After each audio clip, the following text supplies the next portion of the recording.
Kozhikode beach റോഡിൽ reels ചിത്രീകരിക്കുന്നതിനിടെ Vadakara സ്വദേശിയായ യുവാവ് അപകടത്തിൽ മരിച്ചു. വടകര കടമേരി സ്വദേശി ആൽവിൻ ടി.കെയാണ് മരിച്ചത്. വാഹനങ്ങളുടെ ചേസിംഗ് വീഡിയോ ചിത്രീകരിക്കുകയായിരുന്നു ആൽവിൻ. അതിനിടെ കൂട്ടത്തിൽ തന്നെ ഒരു വാഹനം ഇടിക്കുകയായിരുന്നു. MS അനീഷ് കുമാർ കൂടുതൽ വിവരങ്ങൾ നൽകും. അനീഷ്, എപ്പോഴായിരുന്നു ഈ ദാരുണമായ സംഭവം? എങ്ങനെയാണ് ഈ അപകടം സംഭവിച്ചത്? പോലീസ് എന്താണ് പറയുന്നത്?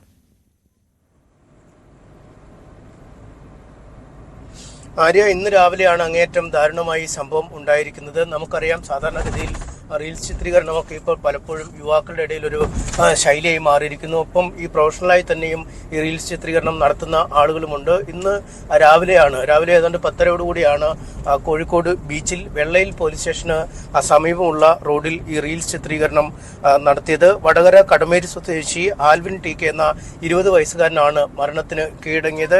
വാഹനങ്ങളുടെ ചേസിംഗ് വീഡിയോ ആണ് ചിത്രീകരിച്ചുകൊണ്ടിരുന്നത്. ഒരു ഡിഫൻഡർ കാറും മറ്റൊരു കാറും ചേസ് ചെയ്ത് വഴിയിലൂടെ മുന്നോട്ട് വരുന്നു. ഈ വാഹനങ്ങൾ വരുന്നതിന്റെ മുൻവശത്തായി നിൽക്കുന്ന ആൽവിൻ ഈ ദൃശ്യങ്ങൾ ചിത്രീകരിക്കുകയുമാണ് ചെയ്തത്. പക്ഷേ പെട്ടെന്ന് തന്നെ നിയന്ത്രണം വിട്ട ഡിഫൻഡർ കാർ ആൽവിന്റെ നേരെ എത്തുകയായിരുന്നു എന്നാണ് മനസ്സിലാക്കാൻ കഴിയുന്നത്. എന്താണ് കൃത്യമായി സംഭവിച്ചത് എന്നതിനെ കുറിച്ച് പോലീസ് അടക്കം പരിശോധിച്ചു വരികയാണ്. ഈ ദൃശ്യങ്ങളടക്കം ഇതുമായി ബന്ധപ്പെട്ട് കിട്ടിയിട്ടില്ല എന്നാണ് നിലവിൽ അറിയാൻ കഴിയുന്നത്. പക്ഷേ ഈ റീൽസ് ചിത്രീകരണമൊക്കെ നടത്തുന്ന ആളുകളായതുകൊണ്ട് തന്നെ ഒരുപക്ഷെ ഈ ഗോപ്രോ പോലുള്ള ക്യാമറകൾ ഒരുപക്ഷെ ഇതിലേക്ക് ഉപയോഗിക്കാനുള്ള സാധ്യതകളും തള്ളിക്കളയാൻ കഴിയുന്നില്ല. എന്തായാലും ഇതടക്കമുള്ള കാര്യങ്ങൾ വിശദമായി പരിശോധിച്ച് വരികയാണ് എന്നാണ് പോലീസ് വ്യക്തമാക്കുന്നത്. കോഴിക്കോട് വെള്ളയിൽ പോലീസ് സ്റ്റേഷനോട് ചേർന്ന സ്ഥലത്താണ് ഈ ദാരുണമായ സംഭവം ഉണ്ടാവുകയും ചെയ്ത് രാവിലെ തന്നെ ഗുരുതരാവസ്ഥയിൽ പരിക്കേറ്റ ആൽവിനെ സ്വകാര്യ ആശുപത്രിയിലേക്ക് മാറ്റി. അത് കഴിഞ്ഞ് തുടർന്ന് പിന്നീട് ജീവൻ നഷ്ടമായൊരു സാഹചര്യത്തിലേക്ക് മാറുകയുമായിരുന്നു. നമുക്കിപ്പോൾ ദൃശ്യങ്ങളിൽ തന്നെ കാണാം, ഈ അപകടത്തിനിടയാക്കിയ വാഹനത്തിൻ്റെ ദൃശ്യങ്ങൾ തന്നെ നമുക്കിപ്പോൾ കാണാൻ കഴിയുന്നുണ്ട്. ഈ വാഹനമാണ് രാവിലെ ഇത്തരത്തിൽ ഡിഫൻഡർ വാഹനമാണ് ഈ റീൽസ് ചിത്രീകരണത്തിൽ ഉപയോഗിച്ചതെന്നാണ് നമുക്ക് മനസ്സിലാക്കാൻ കഴിയുന്നത്. ഈ പോലീസ് സ്റ്റേഷൻ ഏതാണ്ട് തൊട്ട് അടുത്ത് തന്നെയായിരുന്നു ഈ വാഹനം ഇട്ടിരുന്നത്. TN 124K എന്നൊക്കെയുള്ള പുതിയ വാഹനമായിരുന്നു. ഒരുപക്ഷെ പുതിയ വാഹനം എടുത്ത ശേഷം ആയിരിക്കാം ഇത്തരമൊരു റീൽസ് ചിത്രീകരണം. നമുക്കറിയാം, പുതിയ വാഹനങ്ങളൊക്കെ എടുക്കുമ്പോൾ ആളുകൾ അതിൻ്റെ കൗതുകമൊക്കെ തീർക്കാനായി ഇത്തരം റീൽസ് ചിത്രീകരണം നടത്തുക പതിവാണ്. ഒപ്പം അതിന് തന്നെ സമാന്തരമായി മറ്റൊരു പുതിയ വാഹനമുണ്ട്. അതും ഈ കൂട്ടത്തിൽ വരുന്നു. അതായത് ഈ 2 വാഹനങ്ങൾ തമ്മിലാണ് ചേസിംഗ് നടത്തിയത്. ഈ വാഹനങ്ങളുടെ ചേസിംഗ് വീഡിയോ ചിത്രീകരിക്കുന്നതിനിടയിലാണ് ദാരുണമായ സംഭവം ഉണ്ടായിരിക്കുന്നത്. എന്തായാലും ഈ സംഭവം ഉണ്ടായ ഉടൻ തന്നെ ആശുപത്രിയിലേക്ക് എത്തിച്ചെങ്കിലും ജീവൻ രക്ഷിക്കാൻ കഴിഞ്ഞില്ല എന്നാണ് നമുക്ക് അറിയാൻ കഴിയുന്നത്. എന്തായാലും ഈ 2 വാഹനങ്ങളാണ് ഈ ചേസിങ്ങിൽ പങ്കെടുത്തത്. ഈ 2 വാഹനങ്ങൾ വെള്ളയിൽ പോലീസ് സ്റ്റേഷന് സമീപമുള്ള റോഡിൽ കൂടി കുതിച്ച് പാഞ്ഞ് വന്നപ്പോൾ ആ ദൃശ്യങ്ങൾ ചിത്രീകരിക്കാനായാണ് റീൽസ് ദൃശ്യങ്ങൾ ചിത്രീകരിക്കാനാണ് ആൽവിൻ നിൽക്കുകയും പക്ഷേ നിയന്ത്രണം വിട്ട വാഹനം ആൽവിൻ്റെ മീതിലേക്ക് കുതിച്ച് കയറി വരുന്ന ഒരു സാഹചര്യം ഉണ്ടാവുകയും ചെയ്തു. എന്തായാലും അങ്ങേയറ്റം ദാരുണമായൊരു സംഭവമാണ് ഉണ്ടായിരിക്കുന്നത്. ഒരു റീൽസ് ചിത്രീകരണത്തിനിടെ ഒരു 20 വയസ്സുകാരനായ യുവാവിന് ജീവൻ നഷ്ടമാകുന്ന ഒരു അവസ്ഥയിലേക്കാണ്. അതാണ് അനീഷ്, ഈ സോഷ്യൽ മീഡിയയിൽ വൈറലാകാൻ എത്ര വലിയ സാഹസികത കാണിക്കാനും പലരും ഇന്നത്തെ കാലത്ത് മുതിരുന്നത് നമ്മൾ പലകുറി കണ്ടിട്ടുണ്ട്. അത് വലിയ അപകടങ്ങളിലേക്ക് പലപ്പോഴും നയിക്കുന്നത് നമ്മൾ കണ്ടിട്ടുണ്ട്. അത്തരത്തിൽ സമാനമായ ഒരു കേസ് കൂടി റിപ്പോർട്ട് ചെയ്യപ്പെട്ടിരിക്കുന്നു. ഈ സോഷ്യൽ മീഡിയയിൽ വൈറലാകാൻ എത്ര വലിയ സാഹസികത കാണിക്കാനും പലരും ഇന്നത്തെ കാലത്ത് മുതിരുന്നത് നമ്മൾ പലകുറി കണ്ടിട്ടുണ്ട്. അത് വലിയ അപകടങ്ങളിലേക്ക് പലപ്പോഴും നയിക്കുന്നത് നമ്മൾ കണ്ടിട്ടുണ്ട്. അത്തരത്തിൽ സമാനമായ ഒരു കേസ് കൂടി റിപ്പോർട്ട് ചെയ്യപ്പെട്ടിരിക്കുന്നു. ഈ ആൽവിനും കൂട്ടുകാരും സ്ഥിരം റീൽസ് താരങ്ങളാണോ?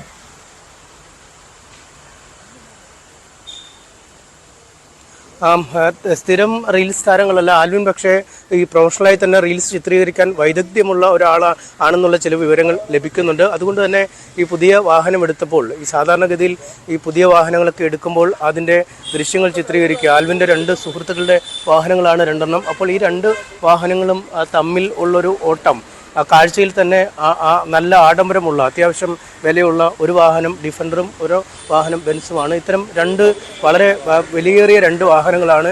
ഈ 2 വാഹനങ്ങൾ വഴിയിലൂടെ ഒഴുകി വരുന്ന ദൃശ്യങ്ങൾ രണ്ടും പരസ്പരം ചേസ് ചെയ്ത് മുന്നോട്ട് വരുന്ന ദൃശ്യങ്ങൾ ചിത്രീകരിക്കാനാണ് ആൽവിൻ ആശ്രമിച്ചത്. ഈ രണ്ട് വാഹനങ്ങളിലെ ഡ്രൈവർമാരാണ് ഈ വാഹന ചിത്രീകരണവുമായി ബന്ധപ്പെട്ട് മുന്നോട്ട് നീങ്ങിയത്.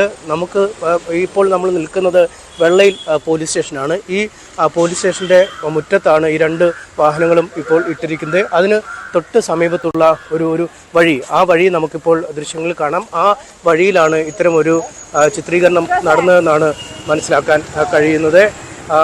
ഈ വഴിയാണ്, ഈ വഴിയിലൂടെയാണ് ഈ രണ്ട് വാഹനങ്ങളും വരികയും അതിൻ്റെ ഒരു വശത്ത് നിന്ന് ഈ ആൽവിൻ ഈ വാഹനങ്ങളുടെ വരവ് ചിത്രീകരിക്കാനുള്ള ശ്രമം നടത്തുകയും ചെയ്തത്. പക്ഷേ ദാരുണമായൊരു അപകടത്തിലേക്കാണ്, ഒരു അത്യാഹിതത്തിലേക്കാണ് ആ സംഭവം നയിച്ചത്. 20 വയസ്സുള്ള ഒരു യുവാവിന് ജീവിതം നഷ്ടമാവുന്നൊരു അവസ്ഥയിലേക്കാണ് കാര്യങ്ങൾ നീങ്ങിയത്.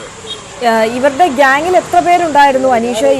ഇവരിപ്പോൾ പോലീസ് കസ്റ്റഡിയിലാണോ, അതോ അവർക്കും എന്തെങ്കിലും പരിക്കുകൾ സംഭവിച്ചിട്ടുണ്ടോ? അതേക്കുറിച്ച് എന്തെങ്കിലും വിവരങ്ങളുണ്ടോ?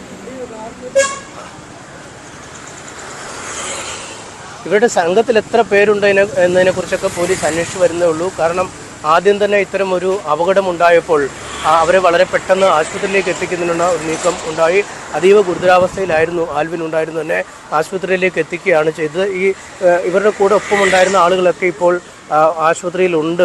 ഈ പോലീസിൻ്റെ അടുത്ത് തന്നെ ഉണ്ട് എന്ന് മനസ്സിലാക്കാൻ കഴിയുന്നു. പക്ഷേ ഇത് സംബന്ധിച്ചുള്ള നടപടിക്രമങ്ങളൊക്കെ ഇനിയും മുന്നോട്ട് നീങ്ങും. എന്താണ് കൃത്യത്തിൽ സംഭവിച്ചത്, എന്ത് തരത്തിലുള്ള പിഴവാണ് ഇത്തരമൊരു ദാരുണമായ സംഭവത്തിലേക്ക് നയിച്ചതെന്നടക്കമുള്ള കാര്യങ്ങളെക്കുറിച്ചുള്ള പരിശോധന നടക്കുന്നു. CCTV ദൃശ്യങ്ങളും മറ്റും ഈ സമീപ പ്രദേശങ്ങളിൽ ഉള്ളത് പരിശോധിക്കുമെന്നാണ് പോലീസ് പറയുന്നത്.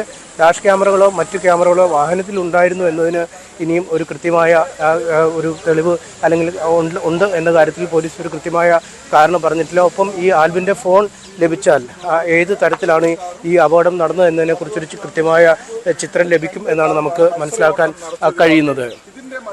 അനീഷ, അതാണ് ഈ ദൃശ്യങ്ങളിൽ നിന്ന് തന്നെ നമുക്ക് വ്യക്തമാണ് ആ റോഡ് കാണുമ്പോൾ എത്രത്തോളം സാഹസികതയാണ് ഈ യുവാക്കൾ നടത്തിയത് എന്നുള്ളത്. വളരെ സജീവമായ ഒരു റോഡിലാണ് ഇത്തരത്തിൽ അപകടകരമായ രീതിയിൽ വാഹനങ്ങൾ ഓടിക്കുകയും അതൊരു അപകടത്തിൽ ചെന്ന് കലാശിക്കുകയും ഒരാളുടെ ജീവൻ നഷ്ടപ്പെടുന്ന സ്ഥിതിയിലേക്ക് കാര്യങ്ങൾ എത്തിച്ചതും, അല്ലേ?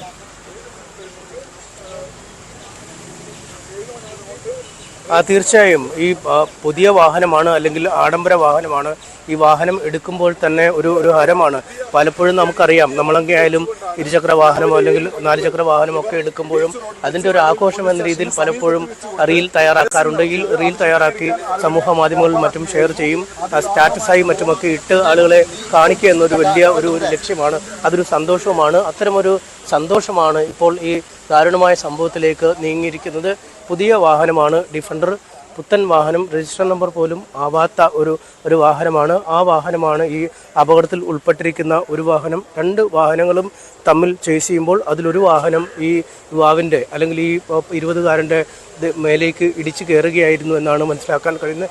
എന്താണ് യഥാർത്ഥത്തിൽ സംഭവിച്ചത്? ഈ വാഹനം നിയന്ത്രണം വിട്ടു പോകുന്നതാണോ, അല്ലെങ്കിൽ ഡ്രൈവർക്ക് സംഭവിച്ച പിഴവാണോ, അല്ലെങ്കിൽ ഈ നേരത്തെ നിശ്ചയിച്ച ഇടത്തിൽ നിന്നും ഈ യുവാവ് മാറിയതാണോ മറ്റൊക്കെ ഈ അപകടത്തിലേക്ക് നയിച്ചതെന്നതിനെക്കുറിച്ചുള്ള വ്യക്തമായ ചിത്രങ്ങൾ ഇനിയും ലഭിക്കേണ്ടതുണ്ട്. എന്തായാലും വളരെ ദാരുണമായൊരു സംഭവം നടന്നിരിക്കുന്നു. പോലീസ് ഇതിനെക്കുറിച്ച് വളരെ വിശദമായി അന്വേഷിക്കുന്നുവെന്ന് മനസ്സിലാക്കാൻ കഴിയുന്നു. പോലീസ് ഉദ്യോഗസ്ഥർ, ഉന്നത ഉദ്യോഗസ്ഥരാരും ഇപ്പോൾ പോലീസ് സ്റ്റേഷനിൽ ഇല്ല എന്നാണ് നമുക്ക് മനസ്സിലാക്കാൻ കഴിയുന്നത്. ഈ കേസുമായി ബന്ധപ്പെട്ട് തന്നെ അവർ പുറത്തേക്ക് പോയിരിക്കുന്നുവെന്നും നമുക്കറിയാൻ കഴിയുന്നു. എന്തായാലും വരുന്ന മണിക്കൂറുകളിൽ അല്ലെങ്കിൽ വരുന്ന നിമിഷങ്ങളിൽ ഈ അപകടവുമായി ബന്ധപ്പെട്ട കൂടുതൽ വിശദാംശങ്ങൾ പുറത്തു വരും. എന്താണ് കൃത്യമായി ഈ അപകടത്തിലേക്ക് നയിക്കാൻ പര്യാപ്തമായ സാഹചര്യം, എന്ത് കാരണമാണ് ഈ വാഹനം നിയന്ത്രണം വിട്ടുപോകാൻ, അല്ലെങ്കിൽ വാഹനം ഓടിച്ച ഡ്രൈവർക്ക് ഉണ്ടായ അശ്രദ്ധയാണോ, അല്ലെങ്കിൽ നേരത്തെ നിശ്ചയിച്ച ഇടത്തിൽ നിന്നും ഈ മാറി നിന്നതാണോ അപകട കാരണം, എന്നിവയെക്കുറിച്ചൊക്കെയുള്ള കൃത്യമായ ചിത്രം ഇനി വരും മണിക്കൂറുകളിൽ ലഭിക്കും. തീർച്ചയായും അനീഷ്, അത്തരം വിവരങ്ങൾ, കൂടുതൽ വിശദാംശങ്ങൾ ഇനിയും പുറത്തു വരേണ്ടതുണ്ട്. അനീഷ്, ഒരു കാര്യം, ഇത് ഇപ്പോൾ ആൽവിന്റെ സുഹൃത്തുക്കൾ തന്നെ വാങ്ങിയ വാഹനമാണോ, അതോ നേരത്തെ അനീഷ് തന്നെ സൂചിപ്പിച്ചു ഇത്തരത്തിൽ പ്രൊഫഷണലി ഇത്തരം റീൽസ് ഒക്കെ ഷൂട്ട് ചെയ്യുന്നതിൽ വൈദഗ്ധ്യമുള്ള ആളാണ് ആൽവിൻ. അത്തരത്തിലാണെങ്കിൽ ഒരു പെയ്ഡ് വീഡിയോഗ്രാഫർ എന്നുള്ള നിലയിൽ ആൽവിൻ അവിടേക്ക് എത്തിയതാണോ, അതോ ആൽവിന്റെ സുഹൃത്തുക്കൾക്ക് വേണ്ടി തന്നെ ചിത്രീകരിച്ച വീഡിയോ ആണോ? അതേക്കുറിച്ച് എന്തെങ്കിലും വിവരങ്ങളുണ്ടോ?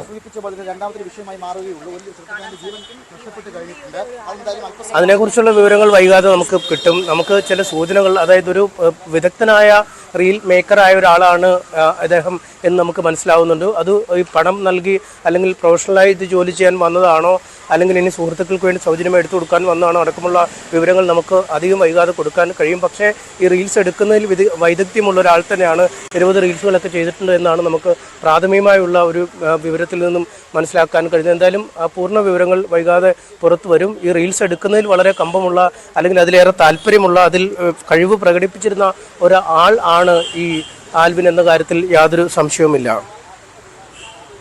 തീർച്ചയായും കോഴിക്കോട് ബീച്ച് റോഡിലാണ് ഈ ദാരുണമായ സംഭവം ഉണ്ടായിട്ടുള്ളത്. റീൽ ചിത്രീകരണത്തിനിടെയാണ് 20 വയസ്സുകാരനായ ആൽവിൻ എന്ന ചെറുപ്പക്കാരൻ മരണപ്പെട്ടിരിക്കുന്നത്. പുതുതായി വാങ്ങിയ വാഹനങ്ങളുടെ റീൽസ് ചിത്രീകരിക്കുന്നതിനിടെ ആ വാഹനം തന്നെ ഇടിച്ചാണ് ഇത്തരത്തിലൊരു അപകടം സംഭവിച്ചത്. MS അനീഷ് കുമാറാണ് വിശദാംശങ്ങൾ നൽകിയത്.